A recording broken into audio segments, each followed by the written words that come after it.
Hey, welcome back. Kind of exciting. This is the first time that I'm pushing forward into 1972 with a new movie review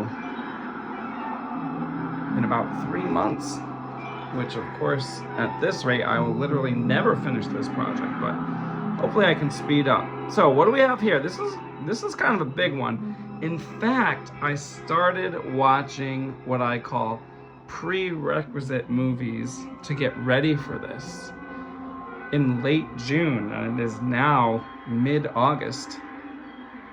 And I watched, I would say on average, a movie every other day that was related to this.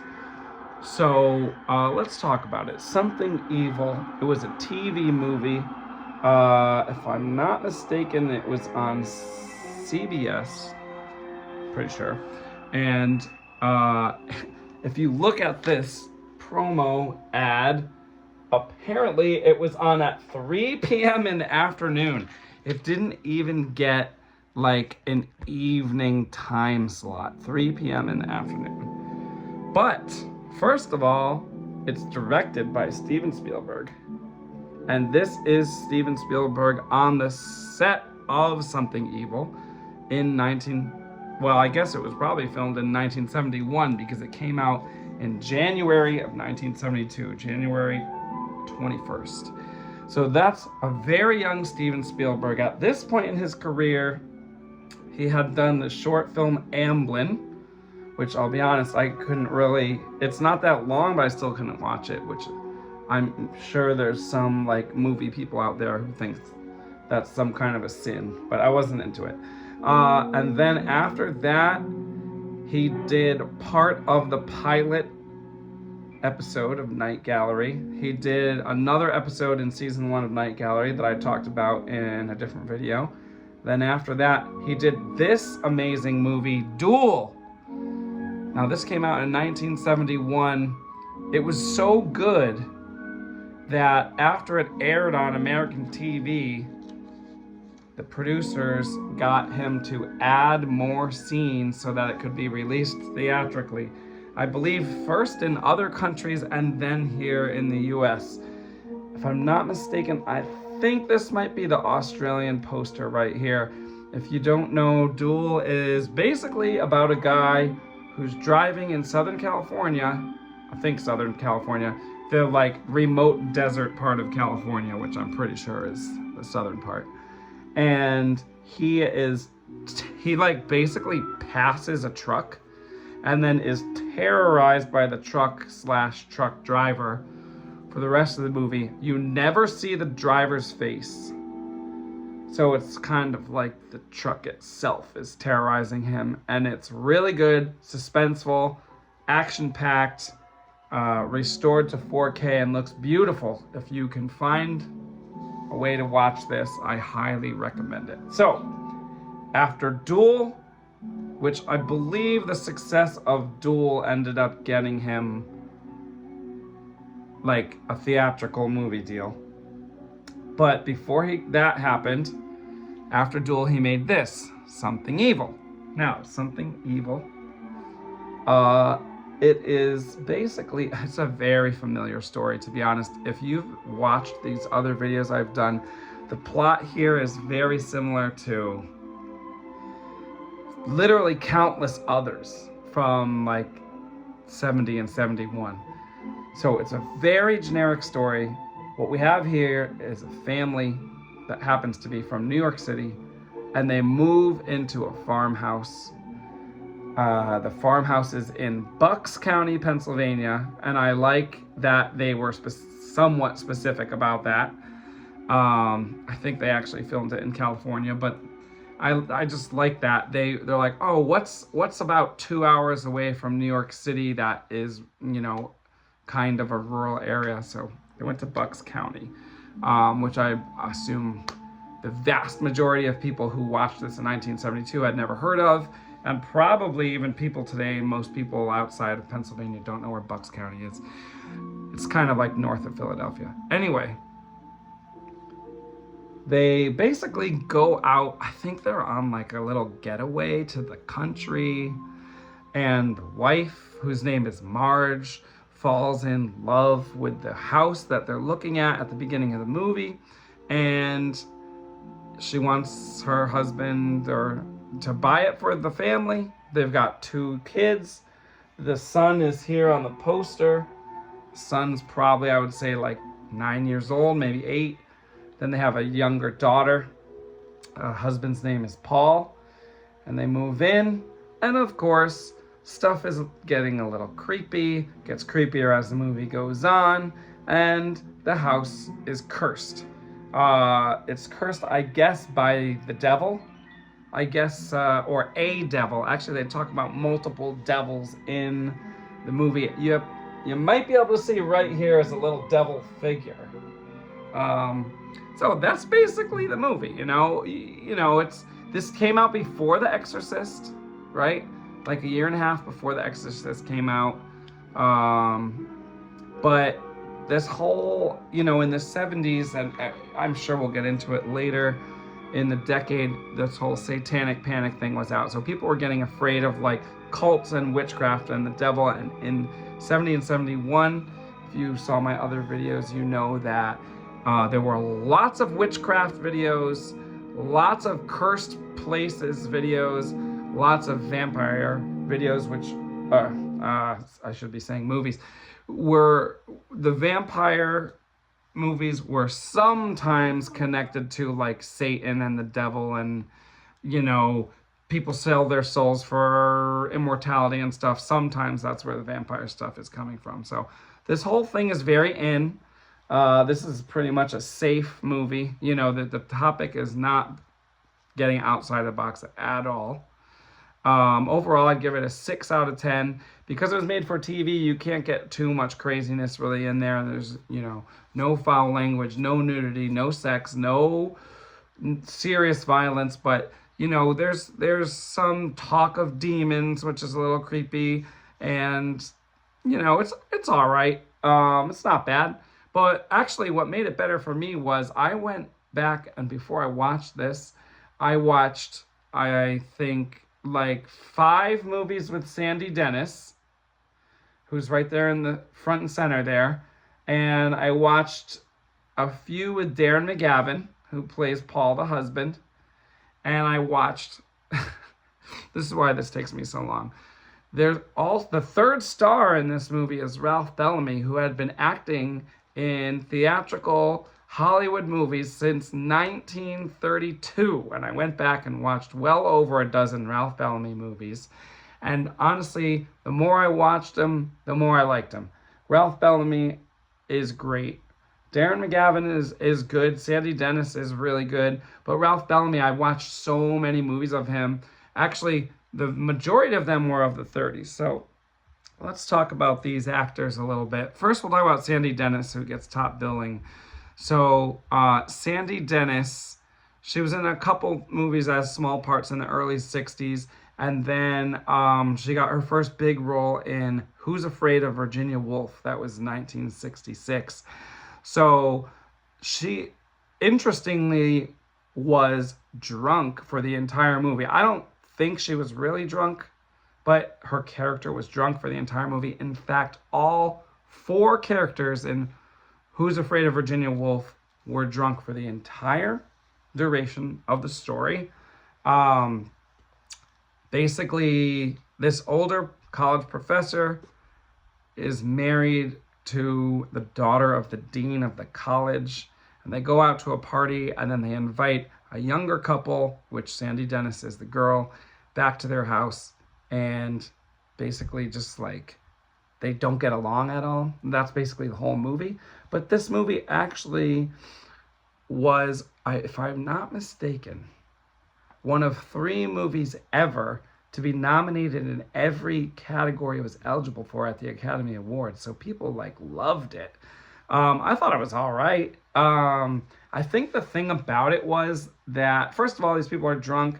They're kind of talking about sexual matters, stuff like that. It came out in 1966, and it was, I believe, breaking the rules of the production code, and was one of the movies that ended up leading to the rating system rather than just like pass fail, because this one failed and was then very successful. And Sandy Dennis herself actually won her first Oscar for that movie, which then like rocketed her into stardom. So then her next movie was called Up the Down Staircase, 1967. Here she played an innocent, brand new teacher in a New York City public school. I really liked that one because I am a teacher. And it felt like really real. It also, Who's Afraid of Virginia Woolf, very much like all the Ralph Bellamy movies, was very much like old Hollywood, black and white, shot indoors, inside basically the same room or couple of rooms for the entire movie. And that's one thing, but then Up the Down Staircase was in color, shot inside a New York City school, a real school, shot in the summer. So it's in the late 60s, everything started feeling more real because it's like shot on location and in color. And people just like talked like regular people instead of kind of talking like they were like in a play or something. So she did that. Then after that, she did a couple more movies that I didn't get a chance to see. They were like romance movies. Then she did a thriller called That Cold Day in the Park in 1969. And that movie starts off like kind of innocent and then just gets crazier and crazier. So I definitely recommend that one. Then she did like a feminist, she did this movie that was very much a feminist movie called A Touch of Love, where she gets pregnant. She's not even dating the dad, the father of the baby, and she decides to have it anyway. And everyone tells her that she should not be having a baby without a dad, and she decides to do it anyway. She's also in grad school, so it's very much about her like doing what she wants to do and not listening to like what society is telling her to do. That was pretty good. Interestingly though, Up the Down Staircase was a regular Hollywood movie, but That Cold Day in the Park was Canadian, and A Touch of Love was British. And so I'm not really sure, like, she won this Oscar, but then I guess she was like more in demand in other countries. Then she was in The Out of Towners in 1970, which was another Hollywood film with Jack Lemmon. And then she got like demoted to TV movies. She was in this pretty bad TV movie called The Man Who Lived Forever. Not that great. Moving on, her husband, Darren McGavin, pretty much a TV actor at the time. You probably know him from one of two things. He's the dad in A Christmas Story, like later. And he also was in The Night Stalker, which I already did a video for. Excuse me. Before he was in The Night Stalker, he was doing a lot of TV. The Night Stalker was a TV movie about a vampire, but he was like a private investigator, and he had played a private investigator in The Outsiders, a series in 1967. I watched the pilot, and it was pretty good. And so he was already known for being a private investigator, and then in The Night Stalker, he was a private investigator again, except the criminal ended up being a vampire. I like that one a lot. You can watch that video if you just search for it.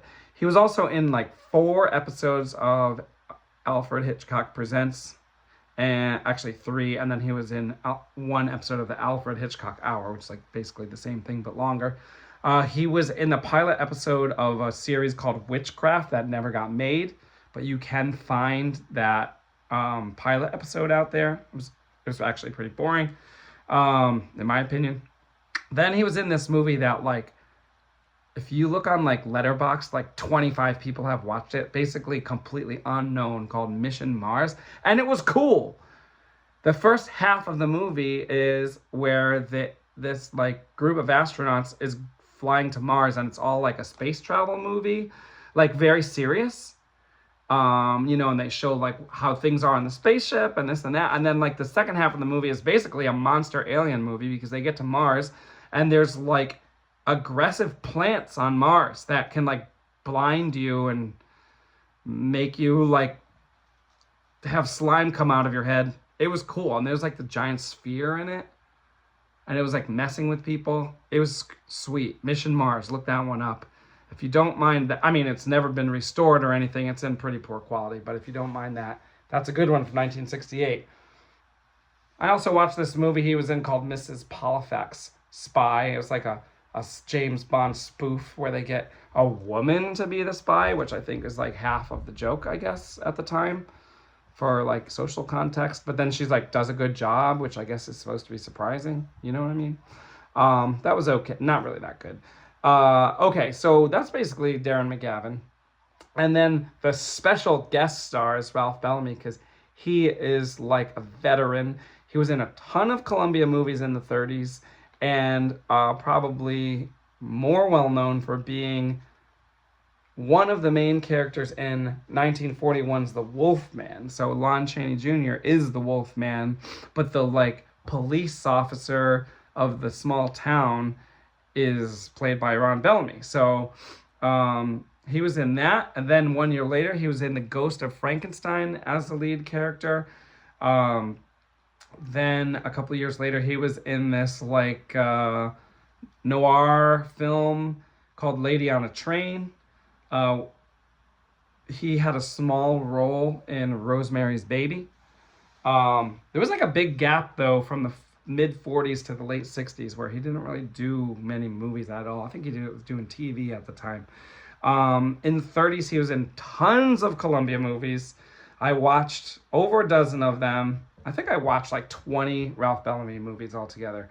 A couple of my favorites were The Man Who Lived Twice, where he's a gangster, a really ugly gangster, although in like real life he was like handsome or whatever. So in the movie he basically like gets plastic surgery and starts his life over, but when he gets plastic surgery he also loses his memory, so he doesn't know he's starting his life over from his old criminal ways, and then he like gradually figures it out. That one's really good. Again, that was called The Man Who Lived Twice, 1936. Then he was in this other movie, Let Us Live, which was really good. He had a smaller role. I think he was a lawyer in that one, but basically this guy who's played by Henry Fonda gets like wrongly convicted and sentenced to death. And so he's like trying to explain the truth that he didn't do anything wrong. Like somebody committed like a bank heist and killed a couple people in the process, and they like thought it was him and it really wasn't. And just no one believed him, and they just wanted to close the case. So he was gonna die for it, and Ralph Bellamy kind of like defends him. And then another good one was Blind Alley, where Ralph Bellamy is like a rich professor. No, he's a psychiatrist that lives on a lake, and he's having a party, and then these like gang members come and just like take over his house, and they basically say like, you know, just cooperate and you won't get hurt. And while they're there, Ralph Bellamy like psychoanalyzes them. It's really good. So, oh, and I didn't really talk about Ralph Bellamy's role in this movie, Something Evil. He's like the old neighbor who like believes in like, you know, possession and the devil and curses, and he's the one that like convinces Marge, played by Sandy Dennis, that her like home is cursed, which it is. And you know, she goes crazy, you know, she goes crazy. And there's other stuff that happens. Well, honestly, it's not that great. Basically her son, some stuff happens with her son, we'll say that. I won't ruin the whole thing. But he doesn't show up till like halfway through the movie, but then when he does show up, he's like an important character. And it was interesting for me because the most recent movie I had seen him in was from 1945, because I did not rewatch Rosemary's Baby like in this cycle. So I don't remember his role in Rosemary's Baby. I know it's a minor one. I don't remember what he looked like, but I saw, you know, Ralph Bellamy from 1932 through 1945. And then all of a sudden this movie pops up in 1972, and he's like way older. And he basically explains like pentacles, they call them. Maybe that's what they're really called, but they protect you from the devil, and they use them. And I don't know, the movie's pretty good for a TV movie, but because I had seen these actors in so many things, you know, I liked it. So I give it a 6 out of 10. It's worth a watch. If you're interested or curious about early Steven Spielberg, it's worth a watch for that. Sandy Dennis is really good in everything she's in, and so is Ralph Bellamy, and Darren McGavin pretty much is too. So the three of them are great. So I'd say it's worth one watch. It's also really short. It's like 72 minutes or something. It's barely over an hour. So I would give this one a watch. I got some different stuff coming up in the future. I do not think I will be going this long between videos again, but you never know. Either way, thanks for watching. I'll see you next time.